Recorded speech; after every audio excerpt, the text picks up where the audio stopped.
ఇప్పుడు ఆ ఛాన్స్ టాపికొచ్చి ఏపీటీఎస్సీ సంబంధించి మనకు టెట్ సంబంధించి కూడా లేటెస్ట్ అప్డేట్ వచ్చింది. సో, ఇక్కడ చూడండి మనకు అన్ని న్యూస్ పేపర్ ఆర్టికల్‌లో వచ్చిన అప్డేట్‌ని కూడా చెప్పడం జరుగుతుంది. సో, ఎవరైనా కొత్తగా వెయిట్ చేసి ఉంటే సబ్స్క్రైబ్ చేసుకొని పక్కన ఉన్న ఆల్ నోటిఫికేషన్ పెట్టుకోండి. సో, వీడియో ఏమైనా లైక్ చేస్తే ప్లీజ్ లైక్ చేయండి. లైక్ చేసి సపోర్ట్‌గా ఉంటుంది.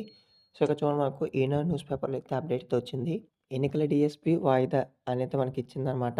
అలాగే ఇక్కడ చూడండి మనకు ఈనాడు న్యూస్ పేపర్‌లో అయితే ఇచ్చారు. అలాగే మనకి ఇక్కడ చూసుకుంటే ఆంధ్రజ్యోతి న్యూస్ పేపర్‌లో డీఎస్సీ పరీక్షలు వాయిదా అనేది మనకి ఇవ్వడం జరిగింది.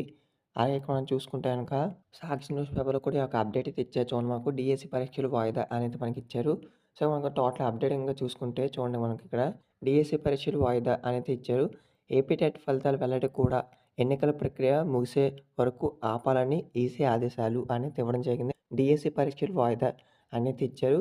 సో, ఇక్కడ అప్డేట్‌గా చూసుకుంటే రాష్ట్రంలోని త్వరలోనే నిర్వహించనున్న ఉపాధ్యాయ నియామక పరీక్ష డీఎస్సీలనేది మనకు ఎన్నిక ప్రక్రియ ముగిసే వరకు వాయిదా వేస్తూ కేంద్ర ఎన్నికల సంఘం ఆదేశాలైతే జారీ చేసింది.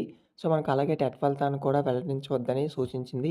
సో, మనకు డీఎస్సీ పరీక్ష నిర్వహణ, టెట్ ఫలితాల వెల్లడిపై వివిధ వర్గాల నుంచి వచ్చిన ఫిర్యాదు నేపథ్యంలో మార్గనిర్దేశం అయితే చేయాలని కోరుతూ కేంద్ర ఎన్నికల సంఘానికైతే రాష్ట్ర ఎన్నికల ప్రధానాధికారి ముఖేష్ కుమార్ మీనా లేఖ అయితే రాశారన్నమాట. దీంతో మనకు రాష్ట్రంలోని ఎన్నికలు కూడా ముగిసే వరకు ఏపీ టెట్ ఫలితాలు మరియు పరీక్షల నిర్వహణ వాయిదా వేయాలని కేంద్ర ఎన్నికల సంఘం శనివారం అయితే ఉత్తర్వులు జారీ చేసింది. సో, మనకు ఎన్నికలు కూడా ముగిసే వరకు హైకోర్టు తీర్పు అనుగుణంగా వీటినైతే నిర్వహించవద్దని తెలిపిందనమాట. ఇదే విషయాన్ని పాఠశాల విద్యాశాఖ కమిషనర్ సురేష్ గారు కూడా తెలిపారనమాట. సో, ఏదైతే మనకు ఎన్నికలకు సంబంధించి మనకి ఏదైతే ఎలక్షన్స్ ఉన్నాయో ఎలక్షన్స్ కంప్లీట్ అయిన తర్వాత మనకు ఈ యొక్క డీఎస్పీ పరీక్షలు గానీ, టెట్ రిజల్ట్స్ కానీ రిలీజ్ చేయడం జరుగుతుంది. ఇదే మనకు ఈసీ కూడా ఎలక్షన్ కమిషన్ కూడా ఆదేశాలైతే జారీ చేసిందనమాట. సో, ఇదే లేటెస్ట్ అప్డేట్. ఇంకేమైనా డౌట్స్ ఉంటే కామెంట్ చేయండి.